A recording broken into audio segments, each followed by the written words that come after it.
अस्सलाम वालेकुम। Lecture 113F start करते हैं जी। अच्छा जी, कुछ चीज़ें इसके अंदर नोट फरमा लें। अब जैसे मैंने क्लास से पहले कहा था आपको, सबसे पहले पॉइंट पे आएँ तो ये पॉइंट नंबर 4 आपको नज़र आ रहा है, थ्योरेटिकल डिस्कशन, जिसमें मैंने आपको कहा था ये कल पे लेकर जाएंगे। तो लेक्चर 114A पार्ट होगा सर अदनान रऊफ़ का। ये तकरीबन कोई 1 घंटा 37 मिनट के करीब लेक्चर है। इसके अंदर एक ये डिस्कशन हुई है और दूसरा करंट और नॉन करंट की बाइफरकेशन है, ये आपको नज़र आ रही है। ठीक है जी, तो ये दो चीज़ें, नंबर 4 IS 28 कंसोलिडेशन की थ्योरी और नंबर 5 है इसमें IFRS 9 में करंट नॉन करंट की बाइफरकेशन। ये लेक्चर 114A के अंदर आपको मिलेगी। ये आपके ऑनलाइन वालों को मैं अपलोड कर दूंगा।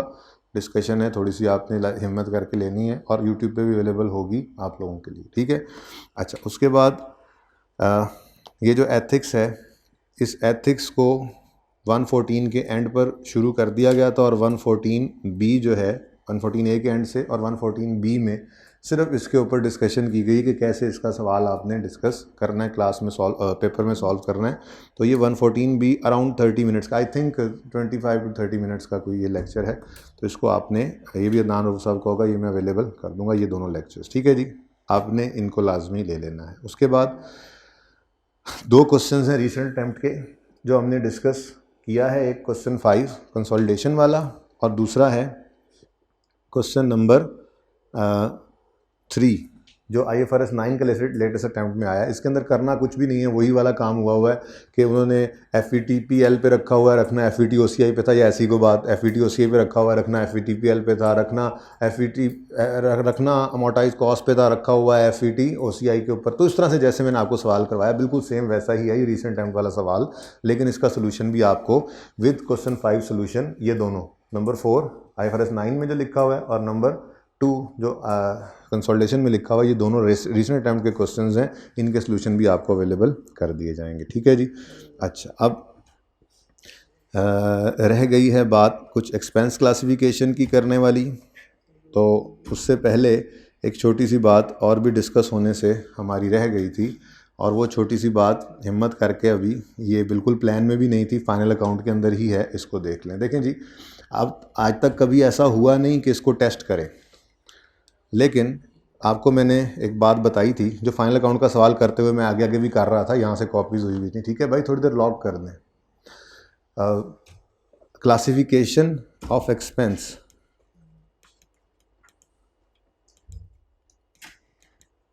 ये आखिरी बात है, मेन बात। उसके अलावा बाकी कोई मेन बात नहीं है। बाकी बस इसको मैं 15-1 मिनट के अंदर क्लोज करके फिर आखिर में पैराज की डिस्कशन करूंगा, और अगर आप लोगों ने टाइम दिया तो थोड़ा सा आपको पेपर पैटर्न वगैरह भी शेयर कर दूंगा कि क्या चल रहा है उसका। ठीक है जी, classification of expense by function आज तक हमने देखी हुई है।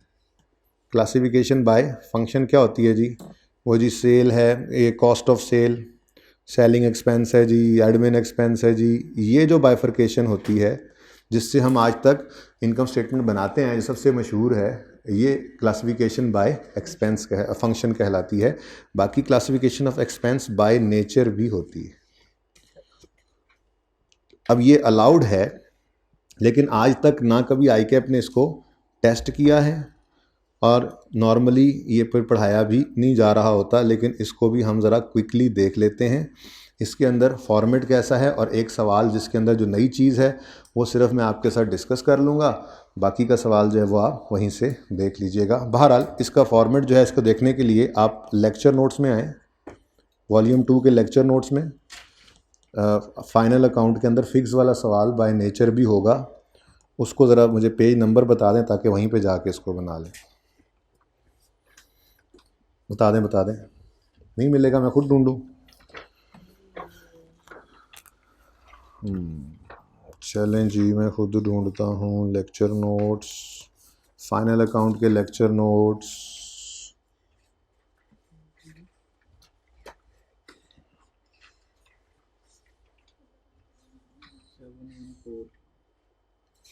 सेवन 114 पेज पर सवाल हमने यहाँ से किया था। ठीक है, लेकिन इसकी कहीं ना कहीं एक रिक्वायरमेंट लिखी होनी चाहिए, इनको मैं ढूंढ रहा हूँ, मुझे ना मिली।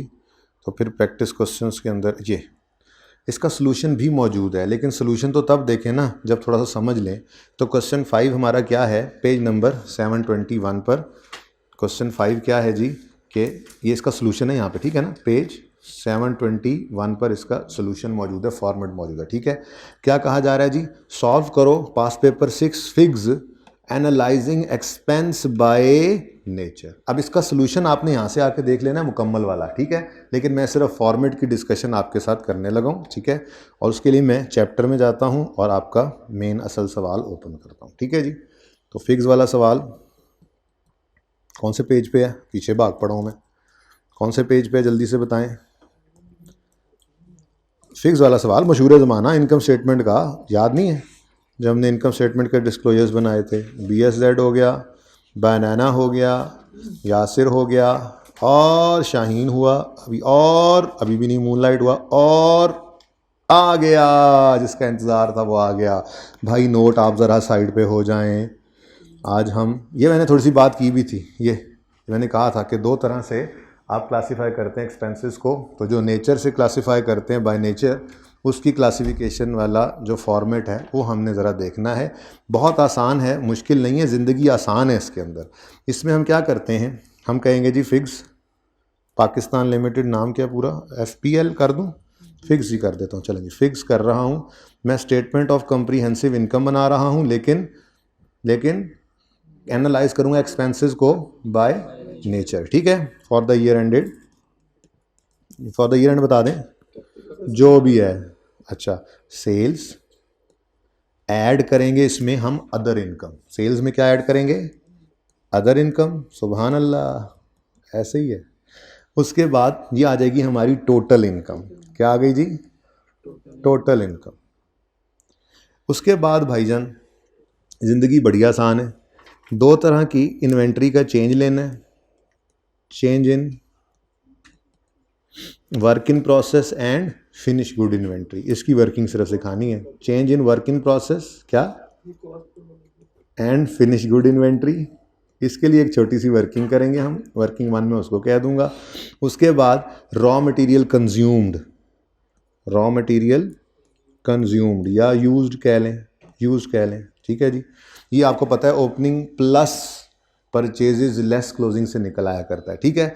तो ये सिर्फ नई चीज़ है जो थोड़ा चेंज इन वर्किंग प्रोसेस लेना है। बाकी रॉ मटेरियल कंज्यूम का तो आपको वैसे ही पता है, जब आप मैन्युफैक्चरिंग अकाउंट बना रहे थे तो आपने इसको इस तरह से करना देखा हुआ है, ठीक है जी। अच्छा, अब ज़िंदगी क्यों आसान हो जाती है इसमें, इसके बाद आपने सैलरीज एक जगह शो करनी है, फिर डेप्रीसिएशन स्लैश अमोर्टाइजेशन, एक ही बात होती है, ठीक है ना, डेप्रीसिएशन या अमोर्टाइजेशन, ये दो अलग आने हैं। उसके बाद सारे जहान के एक्सपेंसेस अदर एक्सपेंसेस में डाल देंगे, ठीक हो गया, सही है। अच्छा हाँ, फाइनेंस कॉस्ट अपनी जगह पे है, उसको नहीं छेड़ना। और यहाँ से हम पहुँच जाते हैं PBT पर। तो कोई कॉस्ट ऑफ सेल नहीं, कोई सेलिंग नहीं, कोई एडमिन नहीं, ठीक है।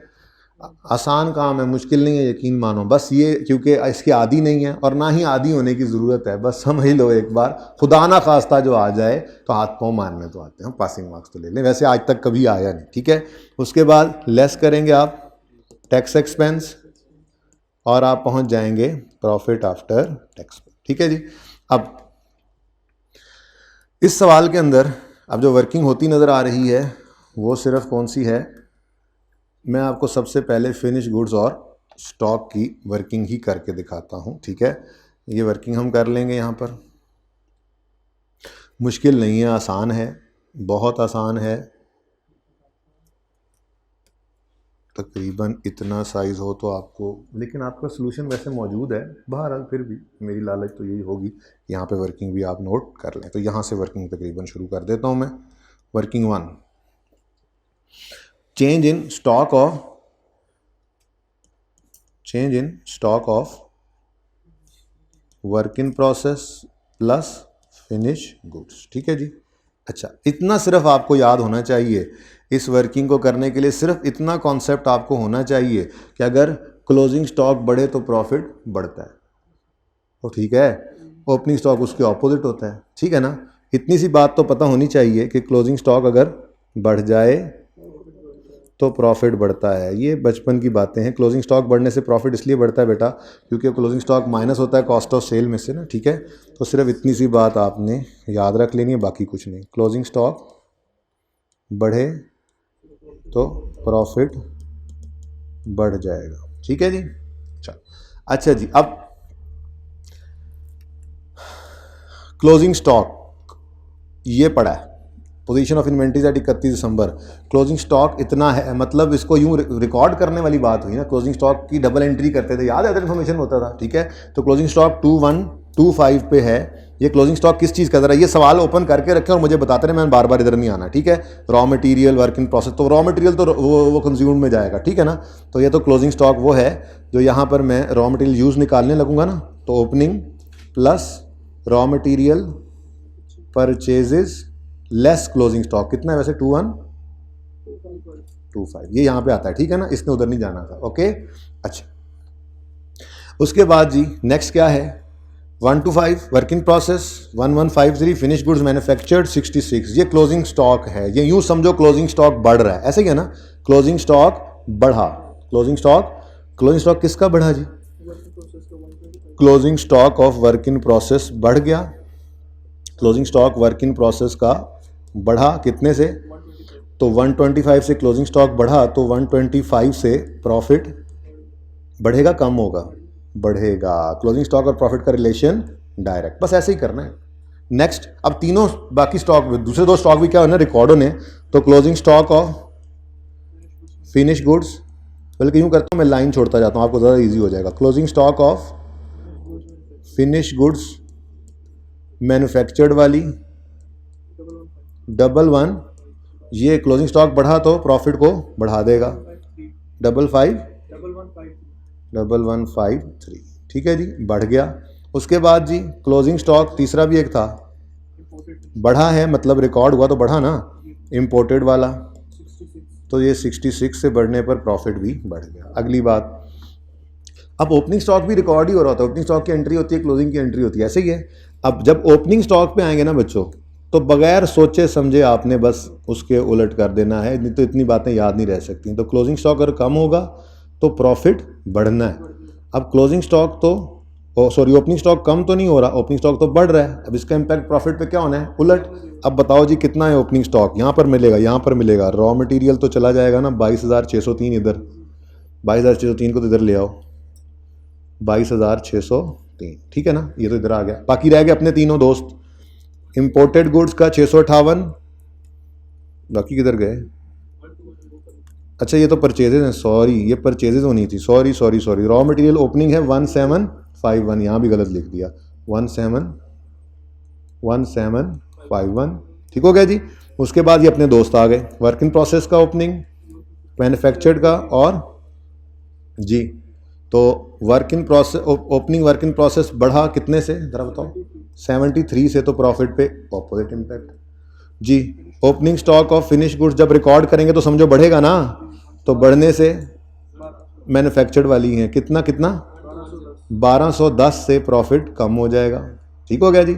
उसके बाद ओपनिंग स्टॉक रिकॉर्ड करना मतलब बढ़ना, रिकॉर्ड जो करना है, ओपनिंग की एंट्री करनी है ना, जाके लिखते नहीं थे हम, कॉस्ट ऑफ सेल में ओपनिंग को भी लिखते थे, क्लोजिंग को माइनस करके, तो ये लिखना जो होता है रिकॉर्डिंग ही होती है ना, ठीक है। तो ओपनिंग स्टॉक बढ़ा, फिनिश गुड्स इंपोर्टेड वाला कितने से, तो 44 से प्रॉफिट कम हो गया। अब ये बढ़ना कम होना, ये कैलकुलेटर पे आपने मैनेज करना है, ठीक है।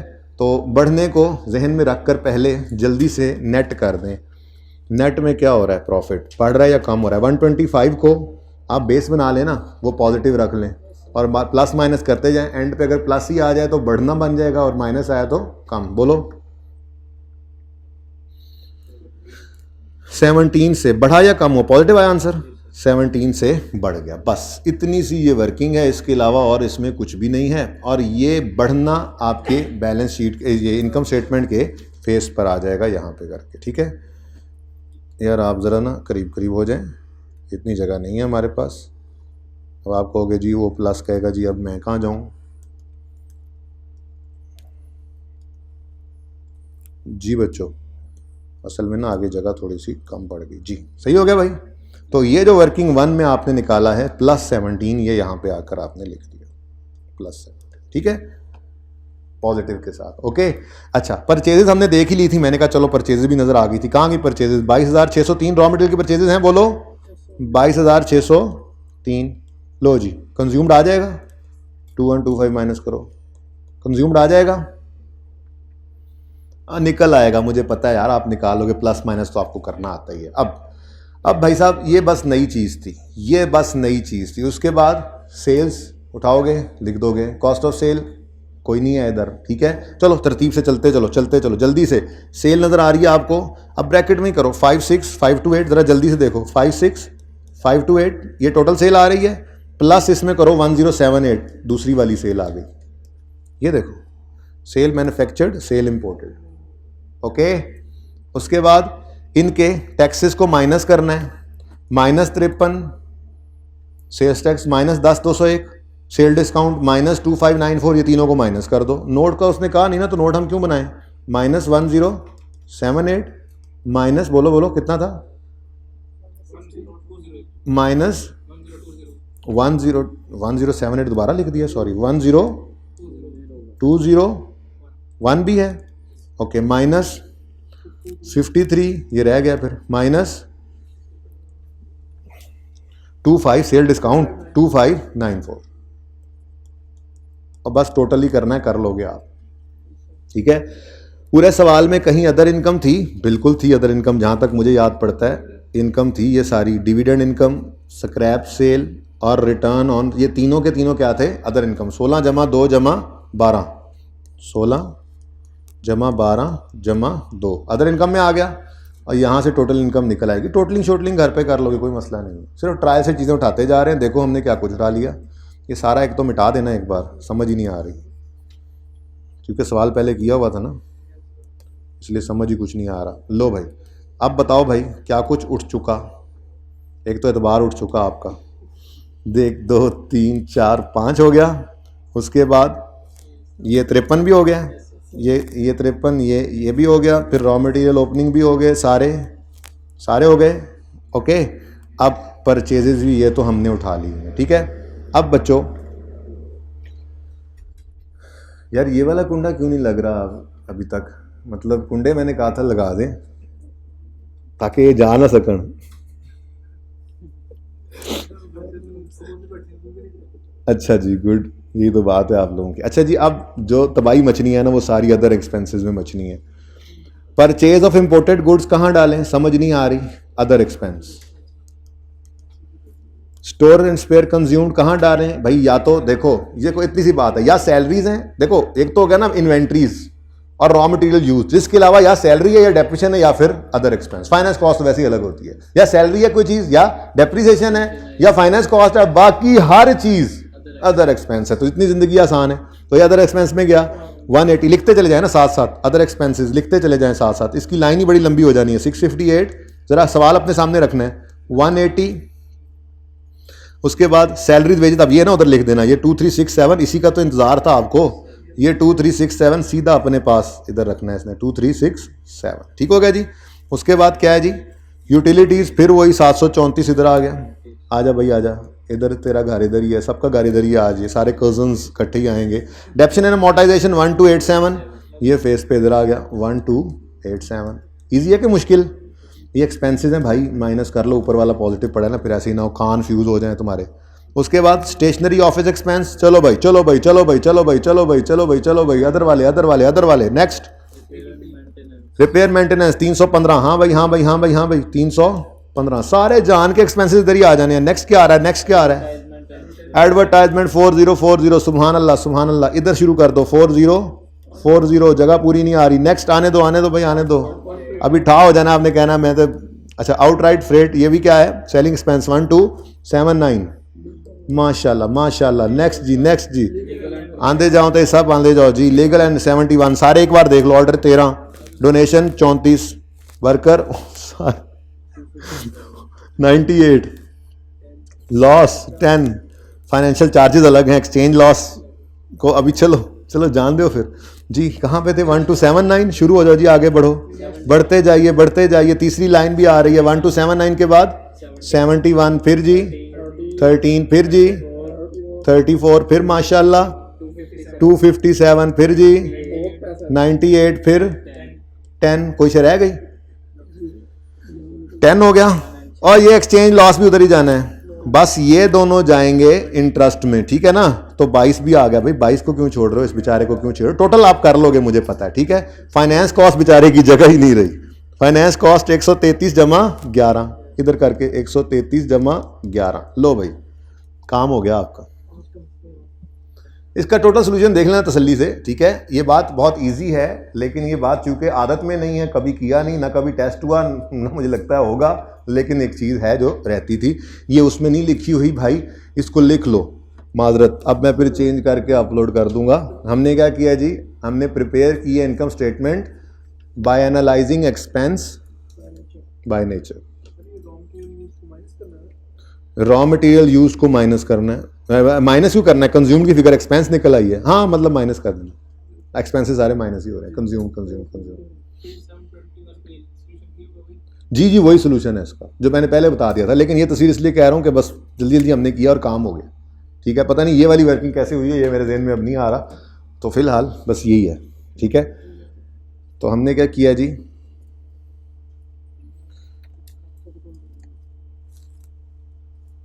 यहाँ पे एक चीज़ ऐड कर लें, हमने एक और काम भी किया आज, नंबर 6। अब एक्सपेंस क्लासिफिकेशन वाला पेज भी हम पढ़ लेते हैं, कोई मसला नहीं है। हमने स्टेटमेंट ऑफ कम्प्रीहेंसिव इनकम बनाई है, एक्सपेंस बाय नेचर, ऐसे ही है, ठीक है? इसमें जो पेज शेज थे मैंने बता दिया आपको, जिस पे सोल्यूशन है, सवाल फिक्स वाला था, ओके? पेज 493 भी अब देख ही लेते हैं जी। कुछ भी नहीं है इसके अंदर, एक टेबल आपको टिक करवाना है। अक्सर ऐसा होता है कि सवाल में ना आपको समझ नहीं आ रही होती है कि यार ये कौन सा एक्सपेंस बनेगा, तो उसके लिए एक सहूलत के लिए पेज 439 है, आपको एक टेबल दिया गया है पेज 439 पे, जिसमें मुख्तलिफ एक्सपेंसेस को इस टेबल में डाल दिया गया, ये देखें जी, ठीक है? Page 439, learning outcome 8, different expenses as per their classification. अभी तक ये जाग नहीं रहा, ये जाग जाता है अभी, चल भाई आजा, ओके? ये डिफरेंट एक्सपेंसेस हैं, इनको जस्ट एक बार रीड कर लीजिएगा ताकि आपको पता लग जाए कि आपको ये बात पता है। जैसे मिसाल के तौर पे आपको मैंने बताया था बैड डेट एक्सपेंस किसी ज़माने में एडमिन एक्सपेंस में होता था, लेकिन बैड डेट एक्सपेंस अब जो है वो सेलिंग एक्सपेंस, डिस्ट्रीब्यूशन कॉस्ट यानी सेलिंग कॉस्ट इसमें आता है, ठीक है? तो एक बार ना आपने इनको रीड आउट कर लेना, याद करने की ज़रूरत नहीं है, आपको पता लग जाएगा कि हाँ हमें भी ये बात पता थी कि ये चीज़ों ने यहाँ पे आना है, ठीक हो गया? ये पेज नंबर 439 है, आपके हैंडआउट पे लिखा हुआ है, आखिरी चीज़ जो हमने पढ़नी थी, ठीक है? Done, okay. अच्छा जी,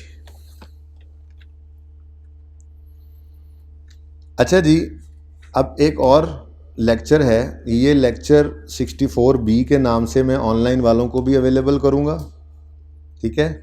और आप लोगों के लिए YouTube पे अवेलेबल करूँगा। ये भी सर अदनान रऊफ़ का लेक्चर होगा। एहतियात के दर्जे में इसको ले लीजिएगा अगर कोई टाइम मिल जाए तो, वरना जितना काम हुआ पड़ा है वो भी मोर देन इनफ है। लेकिन ये कहने की वजह से आप लोगों ने मुझे पता है नहीं लेना, कोई पता नहीं होता, कभी कभी जिसको उस्ताद नहीं समझ रहा था ना इंपॉर्टेंट, उसमें से भी सवाल आ जाता है, तो कोई नहीं, ये 64B मैं आप लोगों के लिए अपलोड करवा दूंगा, ठीक है? मैंने क्या क्या करना है ये भी तो देख लूँ। आपको 114A एंड B मैंने पोर्टल पे देने हैं, और आपको 64B मैंने सर अदनान वाले ये 2 लेक्चर्स देने, ओके? अच्छा जी, अच्छा, हैंड रिटन पेज 1 ज़रा ओपन कर लें लीजेस के टॉपिक में, यानी कि वॉल्यूम 1 के अंदर हैंड रिटन पेज 1।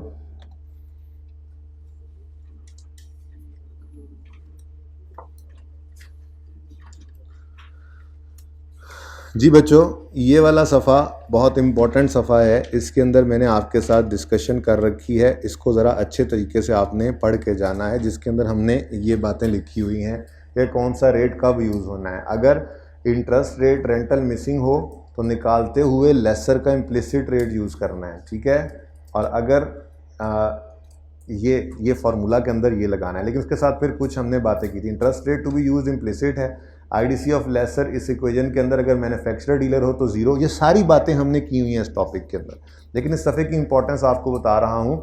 ये सारे स्टेप 2 में हमने जो है वो रेट्स यूज़ करने होते हैं। तो अगर अमोर्टाइजेशन स्केड्यूल बनाना है तो वो नेट इन्वेस्टमेंट कैलकुलेट करके बनाना है, और इम्प्लिसिट रेट या मार्केट रेट जो रूल्स में पड़ा था उस हिसाब से यूज़ कर लेना है। जैसे वो higher of fair value, fair market value या इम्प्लिसिट हम यूज़ करते थे मैन्युफैक्चरर डीलर केस में, ठीक है। तो इस सफ़े को आपने बच्चों बड़े ही एहतियात से जहन में रखना है और यूज़ करना है कि अगर स्टेप 1 क्वेश्चन जाएगा after step 1 if question is of lessee use implicit rate, if not known to lessee तो चाहे लिखा भी हो वो नहीं यूज़ करना, फिर इंक्रीमेंटल बोरिंग। और सिंपल लेसर केस में आपने ये पेज एक इम्पॉर्टेंट पेज है, इसको आपने यहाँ पे लिखा इसलिए गया, ये हैंड रिटन पेज 1 लिखा हुआ है, नज़र नहीं आ रहा मेरे ख्याल से, मैं इसको किस और डिफरेंट कलर से लिखूँ, शायद ये नज़र आ जाए। हैंड रिटन पेज 1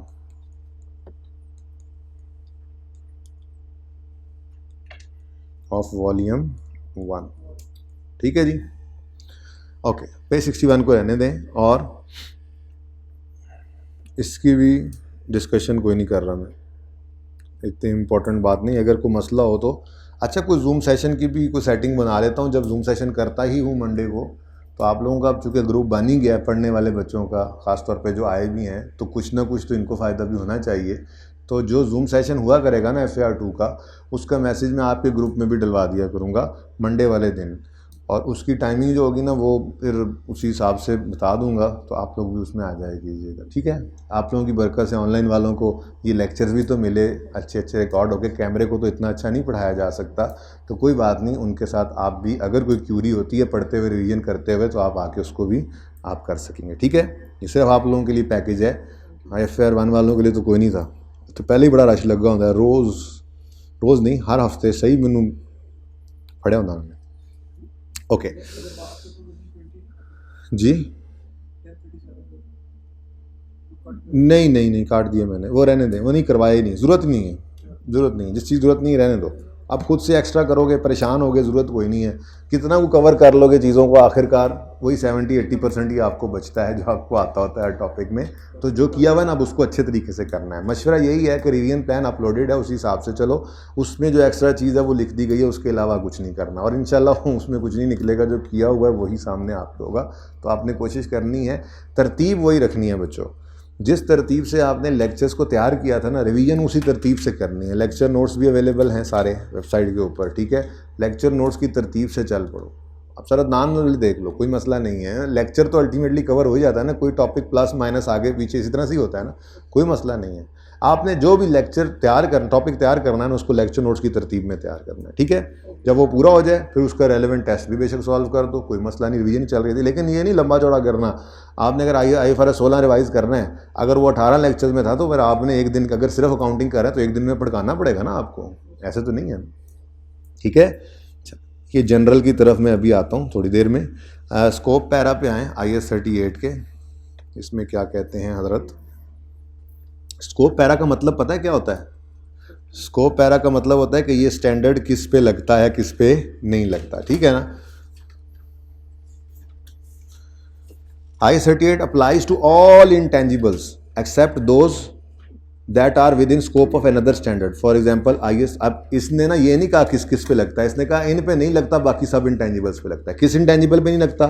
कि जी जो इंटेंजिबल हेल्ड फॉर सेल हो उस पर IS 2 लगेगा, इन्वेंट्री है, ठीक है। जो डेफर टैक्स एसेट है IS 12 लगता है। जो लीज ऑफ इंटेंजिबल एसेट हो रही है तो उस पर लीजेस लगेगा।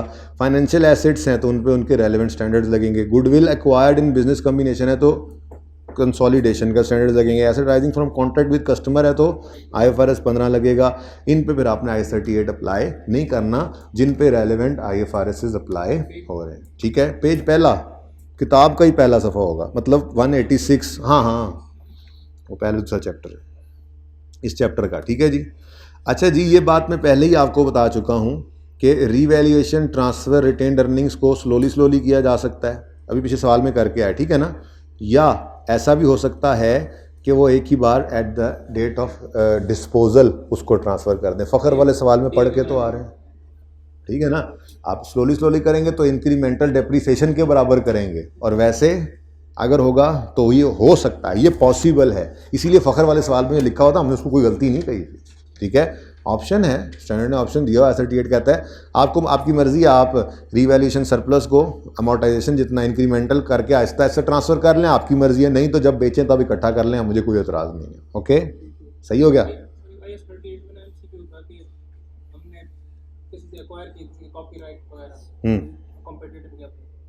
कंपटीशन खत्म हो जाए तो उसे हम इंटेंजिबल रिकॉग्नाइज करेंगे या नहीं करेंगे? फ़ायदा तो दे रहा है ना। अब ये देखेंगे कि वो प्रोडक्ट कितना अर्सा चलेगी, वो 15 साल तक इस तरह का तो कोई कर लेना चाहिए।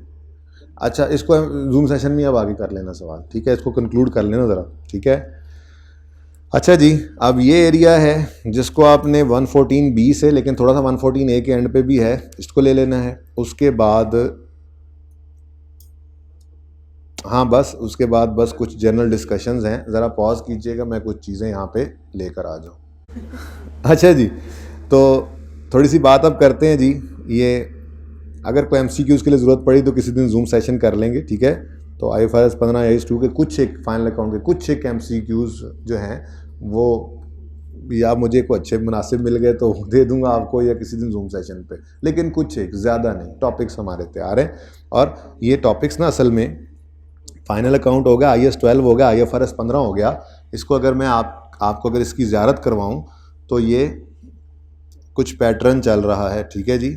100 नंबर का जो पर्चा होता है, इसमें लॉन्ग टॉपिक्स के अंदर देखो कंसोलिडेशन है, प्लस फाइनल अकाउंट इसके साथ होता है। IAS 12 है, और उसके बाद IFRS 15 है, ये रिसेंट अटैम्प्ट है। इससे पिछली देख लो, 18 कंसोलिडेशन, IAS 12 17, 9 विद एथिक्स उसने पूछा था, उसके पहले ये था ही नहीं। तो बेसिकली ना इनके लॉन्ग क्वेश्चन ज़रा ज़्यादा आ रहे होते हैं, तो इसलिए फाइनल अकाउंट के अंदर आप देख रहे हैं अब उसकी कुछ तवज्जो जो है वो इसी तरफ जा रही है। बहरहाल विद IFRS 8 20 मार्क्स का सवाल ये हमने किया था, क्लास में हमने कर लिया था सॉल्व, ठीक है ना, ये वही सवाल है। तो ये कुछ पैटर्न है जी, आपके साथ शेयर कर दिया जाएगा, ठीक है। ऑनलाइन वालों को भी अपलोड कर दूंगा मैं। इसके अंदर टॉपिक वाइज जो है वो सारी चीज़ें, ये तो छोटे छोटे MCQs हैं, कौन से MCQ किस टॉपिक से आया है। शॉर्ट टॉपिक्स ये हैं जिनके अंदर आपके पास ज़्यादा मार्क्स जिनमें से नहीं आ रहे, IAS 41 21, IFRS 8, IFRS 9, एथिक्स और IAS 8। IAS 8 किसी ज़माने में आता था, पिछली 2 अटैम्प्ट्स से ये IAS 8 अब जा चुका है FAR 1 में, तो इसलिए इसकी एप्लीकेशन आ जाए तो थोड़ी बहुत आपको पता होनी चाहिए। उसके अलावा वो भी आपको रिवाइज़ करवा दी थी, ठीक है ना। लॉन्ग टॉपिक्स के अंदर कंसोलिडेशन है, फाइनल अकाउंट है, IAS 12, बड़े ही इंपॉर्टेंट हैं ये टॉपिक्स। कई बच्चे तो ये 4 टॉपिक करके भी पास हो जाते हैं, लेकिन ये ना कर लेना खुदा के लिए। लेकिन ये लॉन्ग टॉपिक्स हैं जिनमें से आपके नज़र आ रहे हैं आपको सवाल होते हुए, ठीक है जी। तो ये शेयर कर दूंगा मैं आपसे, ऑनलाइन वालों से भी, और आपको वेबसाइट के ऊपर अवेलेबल हो जाएंगे। तो बहरहाल इन चीज़ों को देखते हुए शायद कोई MCQs हम 2-4 डिस्कस कर लें, ज़रूरत वैसे ख़ास नहीं है। अगर ज़रूरत पड़ेगी तो फाइनल अकाउंट के IFRS 15 के, ठीक है, IAS 12 के कोई 1-2 MCQs 2-4 3 डिस्कस कर लेंगे, ठीक है जी। अच्छा, तो एक तो ये पेपर पैटर्न की हमारे सामने बात आ गई थोड़ी सी, कि पेपर में कौन से टॉपिक्स जो हैं वो शॉर्ट क्वेश्चन में पूछ रहा होता है और कौन से टॉपिक जो है वो लॉन्ग में, ठीक है। लॉन्ग जो क्वेश्चंस हैं वो नॉर्मली कोई अराउंड 15 to 20 मार्क्स के, यानी कि 16-18 नंबर का जो सवाल आ रहा होता है वो 3 सवाल आते हैं। 3 सवाल ऐसे आते हैं 16-18 नंबर वाले, और बाकी सारे सवाल जो होते हैं वो छोटे वाले होते हैं, ठीक है। तो ये तो होगी थोड़ी सी बात पेपर पैटर्न की। एब्रीविएशंस की अगर बात करें तो बच्चों एब्रीविएशंस कोशिश करनी है कि हम रिक्वायरमेंट में अवॉइड करें, अवॉइड इन रिक्वायरमेंट। लेकिन अगर थोड़ी बहुत वर्किंग में आप कर भी लेते हैं तो उसमें इतना मसला होना नहीं चाहिए, ठीक है जी। ओके हो गया। अच्छा जी, ये जो हम लिखते हैं फॉर द ईयर एंडेड, इसके अंदर हमने जो लिखा था ना लास्ट टाइम पेपर दिए थे, तो इसके अंदर 30 मार्क जो भी है 31st करके उसके भी नंबर काट दिए, ये कुछ होता है 31 मार्च 2021। असल में ना ICAP यूँ कर रहा है कि यहाँ पे इस तरह से लिखता है महीना पूरा, 31 दिसंबर, 31 मार्च, ठीक है ना। तो बहरहाल बेहतर है कि आप भी लिख लें, कोई इसमें हर्ज नहीं है। कितनी देर लगती है, आप फॉर द ईयर एंडेड 31 मार्च 31 दिसंबर पूरा लिख लिया करें, वो ऐसे ही कर रहा है, ठीक है जी। अच्छा, अगली बात ये तो थोड़ी पेपर पैटर्न की बात हो गई। अगर हम मार्किंग स्कीम को भी देखें तो भाई देखो, कोई भी सवाल हो, जैसे मिसाल के तौर पे अभी हमने आज इस टॉपिक में से क्वेश्चन नंबर 7 किया था ना, ये क्वेश्चन 7 ही किया था। अभी देखो ज़रा, देख लो, कोई बात नहीं। ये जो रीसेंट अटैम्प्ट वाला क्वेश्चन है, ये क्वेश्चन लेटेस्ट अटैम्प्ट का क्वेश्चन है, ये कौन सी जगह पे पड़ा हुआ है ज़रा बताओ। एक और फाइल ओपन कर लेता हूँ यार, आप लोगों ने तो बताना नहीं है। बस जा रहे हो तो जाते जाते थोड़ा सा हिम्मत कर लो।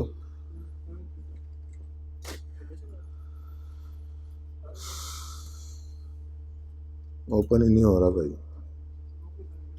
वो भी थक गया। अच्छा चलें बहरहाल आपको मैं ये बता रहा हूँ कि आपने जो गुडविल कैलकुलेट करनी होती है वर्किंग वन में से, उसमें कोई एक फिगर नहीं है, उसमें आपने इन्वेस्टमेंट निकाल के लानी है, उसमें शेयर कैपिटल, रिटेन्ड अर्निंग्स कभी गिवन कभी नहीं गिवन, रिवैल्यूएशन की एंट्रीज आ रही होती हैं। तो कुछ भी करने से रुकना नहीं है। 3 में से कोई एक फिगर किसी गलत हो तो उसके 3 नंबर नहीं कट जाएंगे। लेकिन कमेंट्स भी आपके सामने मैं खोल देता हूँ, ICAP की वेबसाइट पे अवेलेबल होते हैं, अगर लास्ट टाइम के पढ़ना चाहें तो पढ़ लें। ठीक है, कमेंट्स के अंदर भी ये बात लिखता है एग्जामिनर कि वर्किंग ट्रेस नहीं हो पाती, इस वजह से उसके नंबर भी अक्सर नहीं मिल पाते। तो वर्किंग ट्रेसेबल होनी चाहिए भाई, यानी आपने जो वर्किंग की है उस पर नंबर प्रॉपर लगा हो और उसकी रेफरेंसिंग हुई पड़ी हो। ठीक है ना, तो हर चीज़ के मार्क्स मिलेंगे। कभी भी पूरे देखो, प्रॉपर्टी प्लांट इक्विपमेंट में चीज़ें एडजस्टमेंट आ रही हैं, इसमें ज़्यादा चीज़ें, इन्वेस्टमेंट इन एसोसिएट 2 नंबर है, करंट एसेट्स, हर चीज़ के मार्क्स बिखरे पड़े हैं। कंसोल CRE के 4 नंबर हैं क्योंकि इसमें एडजस्टमेंट्स हैं। बात समझिए। तो ये रिसेंट अटैम्प्ट की आपके पास जो है वो मार्किंग स्कीम अवेलेबल है। ठीक है, इसके अंदर हर एक देखो एंट्री ऑन, ये 8वां सवाल गालिबन अब मेरे पास वो ओपन नहीं हो रहा, अगर आप ओपन करें। 8वां सवाल कौन सा था रिसेंट अटैम्प्ट का? ये जो हमने किया है IFRS 15 वाला, आई थिंक रेवेन्यू वाला सवाल, ज़रा देख लें। ये सवाल हमने क्लास में किया है, यही प्रिंटर वाला। देखो क्वेश्चन नंबर 8 है। अच्छा जी, चलें मैं ओपन कर लेता हूँ। नहीं, अभी भी नहीं ओपन हो रहा, ये वहीं के वहीं पड़ा हुआ है। चलें जी, ठीक है, क्या हो सकता है अब जी। बहरहाल आपको ये दिखाना चाह रहा हूँ मैं, देखें हर एंट्री के अलग मार्क्स हैं, उसकी मुश्किल और आसानी के हिसाब से। कोई ऐसी चीज़ नहीं है जिसके कोई मार्क्स ना हो। जो एलोकेशन ऑफ ट्रांजैक्शन प्राइस हम करते हैं उसके 3 मार्क्स क्यों ना हो भाई। आप परफॉर्मेंस ऑब्लिगेशन अलग अलग आइडेंटिफाई करते हैं, फिर उसकी मार्केट प्राइस लब के लिख लेते हैं, फिर उसके बाद ट्रांजैक्शन प्राइस लबते हैं, फिर उसको एलोकेट करते हैं। ऐसे थोड़ा ही है। तो हर चीज़ के मार्क्स हैं। किसी भी चीज़ से कभी भी ये नहीं करना पर्चे के अंदर कि ये तो मुश्किल लग रहा है, मुझे नहीं समझ आ रहा, ये कैसे करूँ, ये कह के छोड़ के आ जाओ। जो समझ में आए वो कर देना, इंशाल्लाह पास हो जाओगे। जो समझ में आए कर देना। फिर आप बेशक आके मुझे फिर पकड़ लेना कि यार आपने कहा था जो समझ में आए कर देना, मैंने पढ़ाई पूरी की। पढ़ाई पूरी ज़रूरी है, आखिरी मैंने मेहनत पूरी की, उसके बाद पर्चे में जो समझ आया वो करके आया, कुछ छोड़ के नहीं आया और मैं फेल हो गया। नहीं हो सकते, इंशाल्लाह पास हो जाओगे। बस हिम्मत करनी है थोड़ी सी। ठीक है, जो समझ में आए क्विकली कर। प्रेप लीव के अंदर जो प्रैक्टिस भी करें मार्क्स इंटू 1.8 करके कीजिएगा। ठीक है, अच्छा जी, ओके। उसके बाद जी अगर आप एग्जामिनर के कमेंट्स पढ़ें तो उसने इस तरह से अलग अलग हर क्वेश्चन के बारे में लिखा होता है। ठीक है, हाँ, वो कहता है जी ये देखो क्वेश्चन वाइज उसने बताया हुआ है पासिंग मार्क्स। ठीक है, क्वेश्चन नंबर 1 में 94% पासिंग परसेंटेज थी। ठीक है, माशाल्लाह। ठीक है, लेकिन कोई सवाल ऐसे भी थे, कोई सवाल ऐसे भी थे। लेकिन अगेन वही वाली बात है जी कि आपके आसान सवाल भी होते हैं, मुश्किल सवाल भी होते हैं, बहुत मुश्किल भी होते हैं। आसान में तो बहुत अच्छे नंबर लेने हैं, मुश्किल में भी अच्छे नंबर लेने हैं, और बहुत मुश्किल के अंदर भी आपने फाइट पुट अप करनी है। कैसे फेल हो सकता है कोई बंदा। ठीक है, तो आप लोगों को ये कमेंट्स भी अवेलेबल हैं ICAP की वेबसाइट के ऊपर, अगर आप इनको देखना चाहें तो। वैसे तो टाइम ज़ाया ही होने, जो 2-4 बातें मैंने आपको बताई हैं वो 2-4 बातें आपने पढ़ ली। हाँ, अगर कभी आप ये अटैम्प्ट पूरी सॉल्व कर लेते हैं तो एक बार कमेंट्स पढ़ लेने में हर्ज फिर नहीं होगा। ठीक है, चलें जी, अब आखिरी चीज़ है, स्टैंडर्ड के पैरास को हम फाइनल जो हुए हैं उनको देख लेते हैं कि क्या क्या चीज़ है। तो इसके लिए ज़रा पॉज कीजिएगा, मैं थोड़ा सांस ले लूँ। अच्छा जी, ये पेज आप लोगों के वॉल्यूम 1 दिखाइएगा ज़रा। वॉल्यूम 1 में अगर आप लोग ये सफ़े पलटें, ये पुराना तो नहीं है, तो ये आपको पैराज नज़र आ रहे हैं। पैरास फ्रॉम IFRS, ये वॉल्यूम 1 के दूसरे तीसरे सफ़े पे भी मौजूद हैं, ठीक है। ये पैराज में से जो ज़्यादा इंपॉर्टेंट है वो आपके सामने हाईलाइटेड वाले आपको अवेलेबल हो जाएंगे, जहाँ पे ये सारे लेक्चर नोट्स वगैरह सब कुछ आपको अवेलेबल करना है। वैसे ज़रा मिसाल के तौर पे हम ओपन करते हैं IS 37। आपसे मैंने ये अर्ज़ की थी कि आपने पार्ट सी को तो किसी साइड पे रख देना है पेटी पुटी में, ठीक है। रह गए बी और ए पार्ट में आपके IFRSs हैं, बी पार्ट में आपके ISs हैं, और जो ये A1 के अंदर IFRSs हैं और A2 के अंदर आपके IASs हैं, IASs, ठीक है। और पार्ट बी में कुछ एग्जांपल्स हैं, ये तीनों ही आपने ले जाने हैं। कोई नहीं हो सकता है कोई एग्जांपल जैसे आ जाए जो यहाँ पर हाईलाइट भी की हुई हैं, एक दो स्टैंडर्ड्स की, जैसे IS 37 की, IFRS 15 की, ठीक है। अच्छा, अब जो आप ले गए ये 3 स्टैंडर्ड्स, तो उनमें बाहर स्टिकी नोट्स लगे होने चाहिए। आपको पता होना चाहिए कि A2 के अंदर IS 37 इस जगह पे पड़ा है, IS 37 के अंदर ये डिस्क्लोजर्स का पैरा, इस जगह पे ये प्रोविजन का पैरा है, तो स्टिकी नोट लगा के उस पर लिख सकते हैं, इसकी इजाज़त भी है। अब मिसाल के तौर पे IS 37 ओपन करते हैं, ठीक है जी। ये IS 37 जब ओपन करते हैं तो यहाँ पर हमने देखा कि पैरा 10 सबसे पहले हाईलाइट करना है हमने। पैरा 10 क्या है? मशहूर पैरा है, लेकिन हमने जब देखना है तो उसके बाद फिर आजा भाई आजा यार जी। आप ना ऐसा करें, आप ज़रा, कोई बच्चा लाया हुआ है स्टैंडर्ड्स? कोई बच्चा स्टैंडर्ड लाया हुआ है? ये एग्जाम्पल्स वाला ओपन हो गया जी। कोई बच्चा स्टैंडर्ड लाया हुआ है? ज़रा पॉज करें यार, मैं इसको डिलीट करके इसकी जगह जी। अच्छा जी, IS 37 आपने ओपन किया, ये पार्ट A2 के अंदर होगा। अब हमने पहला पैरा देखा जो हमें हाईलाइट करने के लिए कहा गया है, इनको अलग अलग ही रख लेते हैं, और वो पैरा 10 है। अब मैं यहाँ पे गया, ये घर पे बैठे हुए ये काम करना होता है, ठीक है। तो घर पे जाकर मैंने पैरा 10 देखा, तो पैरा 10 में क्या लिखा हुआ है? Standard explain how general recognition and measurement account performance should be apply, future operating losses, onerous contracts and restructuring, ठीक है जी। तो प्रोविजन स्पेसिफिक आ रही। बहरहाल आप ओरिजिनल स्टैंडर्ड पे जाएं, मेरे से ना वो ये ज़रा पुराने वाला गड़बड़ कर रहा है। प्रोविजन कब रिकॉर्ड होनी है, फ्यूचर ऑपरेटिंग लॉसेस की, ये सारी बातें हमने पढ़ी हुई हैं। कुछ स्टैंडर्ड्स जो हैं वो आपके सामने जब आएंगे उसमें ये पैराज, मेन पैराज सिर्फ आपने हाईलाइट करनी है। सारे पैराज भी हाईलाइट करने की ज़रूरत नहीं है जो इस किताब में लिखे हुए हैं। कहने का मकसद ये है, पैरा 10 ओपन करोगे, पैरा 14, पैरा 53, 54 रीइंबर्समेंट से रिलेट करता है, 68 और रीस्ट्रक्चरिंग में वो जिसके अंदर लिखा हुआ था कि रीस्ट्रक्चरिंग की प्रोविजन में क्या कुछ आना चाहिए, क्या कुछ नहीं आना चाहिए, ये 3-4 पैराज यहाँ से हाईलाइट करना है, उसके अलावा कुछ ज़रूरत नहीं है, ठीक है। तो ऐसे ही हर स्टैंडर्ड के अंदर, IFRS 16 के अंदर बाकी सारे छोड़ो, सिर्फ ये 2 पैराज जिसमें लेसी और लेसर के डिस्क्लोजर्स मौजूद हैं, सिर्फ इनको हाईलाइट कर लेना।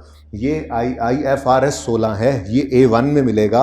और एक बात, IFRS के अंदर डेफिनेशंस स्टार्ट में हैं, IASs के अंदर डेफिनेशंस एंड पे हैं, ये ध्यान में रखना, ओके। देखोगे खोल कर तो पता लग ही जाएगा। IFRSs जो A1 में हैं उनकी डेफिनेशन जब भी स्टैंडर्ड शुरू होता है डेफिनेशंस एंड पे होती हैं, और IASs की डेफिनेशन स्टार्ट में होती हैं, ठीक है। तो बस ये 2 IFRS 16 के आपने उलट बोल गए हो। फिर सुनो, ध्यान से सुनो। पार्ट A1 के अंदर IFRSs होते हैं जिनमें जब स्टैंडर्ड शुरू होता है तो डेफिनेशंस एंड पे होती हैं, शुरू में नहीं होती। जी हाँ, IFRSs में डेफिनेशंस एंड पे होती हैं, और IASs के अंदर डेफिनेशंस पहले होती हैं और स्टैंडर्ड बाद में शुरू होता है, ठीक है। अच्छा, IS 38 के अंदर ये स्टैंडर्ड्स के पैरास हम ऑलरेडी पढ़ते हुए IS 38 ये आइडेंटिफाई कर चुके थे, इनको हाईलाइट आपने घर पे कर लिया होगा, नहीं किया हो तो आप कर लीजिएगा। 12 के अंदर डेफिनेशंस हैं, अगेन IAS है, A2 में मिलेगा, डेफिनेशन स्टार्ट में होंगी, ठीक है। और 7 और 8 में कुछ एग्जांपल्स हैं, वो हाईलाइट कर लीजिएगा करनी हो तो, ठीक है। उसके बाद IS 10 के अंदर सिर्फ पैरा 22 कर लो, जिसमें नॉन एडजस्टिंग इवेंट्स की कुछ एग्जांपल्स हमने पढ़ी हुई हैं, सिर्फ हाईलाइट करनी है, ठीक है। पैरा 37 आपको जैसे बताया। IFRS 15 के अंदर आइडेंटिफाई करो कॉन्ट्रैक्ट है या नहीं है, उसकी कुछ चीज़ें होनी चाहिए, कुछ नहीं होनी चाहिए, याद है आपको, लेकिन पैरा हाईलाइट कर लेना। कम्बिनेशन ऑफ कॉन्ट्रैक्ट 3 सूरतें आज की क्लास में पढ़ी थी, कब कंबाइन करके एक कॉन्ट्रैक्ट बना लेंगे, ठीक है। वही कमर्शियल ऑब्जेक्टिव सेम हो, इस तरह की बातें, ठीक है। फिर PO सेटिस्फाइड ओवर टाइम, 3 शर्तें जो थी जो अब याद हो चुकी हैं, बार बार कर करके साइमल्टेनियसली वो परफॉर्म कर रहा है, वो प्रेमिसेस में यूज़ हो रहा है, ये वो सारी बातें जब परफॉर्मेंस ऑब्लिगेशन ओवर टाइम बनती है, 3 शर्तें वो इसमें लिखी हुई हैं पैरा 35 में, इनको छोड़ो। उसके बाद कॉन्ट्रैक्ट कॉस्ट के अंदर सिर्फ कॉस्ट टू ऑब्टेन है, कॉस्ट टू फुलफिल अब नहीं रही कि अगला भी हाईलाइट कर जाओ, ठीक है, ये नहीं करना। बाकी ठीक है, इसको रहने दो, कोई ज़रूरत नहीं है।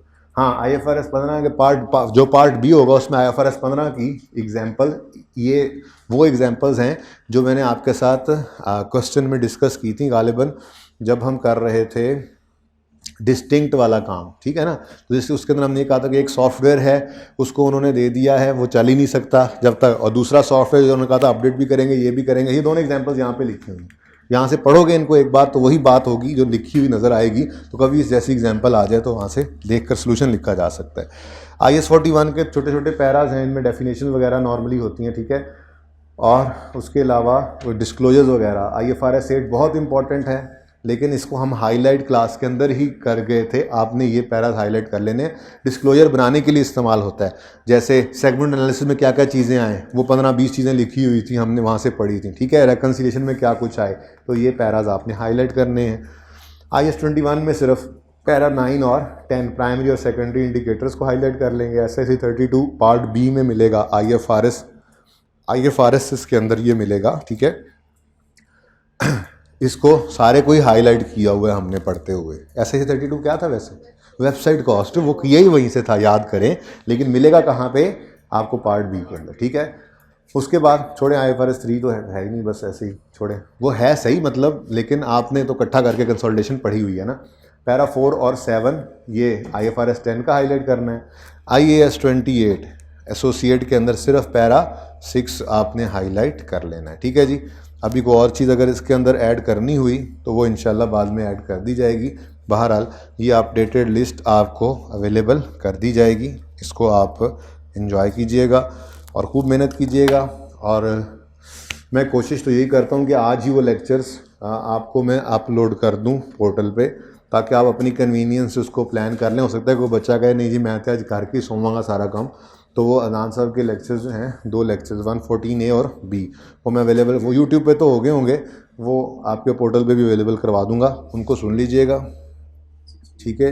हाँ 68B भी, ये तीनों मैं अभी कोशिश करता हूँ निकल के मैं अभी कह दूँ, पोर्टल पे भी आ जाएगा, जो भी होगा, जो भी कहा होगा, ठीक है ना, और वो पोर्टल पे आ जाएगा और वो यूट्यूब पे भी अगर ना हुआ तो मैं अवेलेबल करवा दूंगा। ये 2 की बात हुई है, 114A भी और 64 भी, ठीक है जी। तो खूब मेहनत कीजिएगा भाई, ठीक है, और अल्लाह की तरफ मुतवज्जे भी रहिएगा। बहरहाल हमारी मेहनत से तो कुछ होता नहीं, ठीक है जी। अल्लाह आप लोगों को कामयाब करे। अल्लाह हाफ़िज़, अस्सलाम वालेकुम।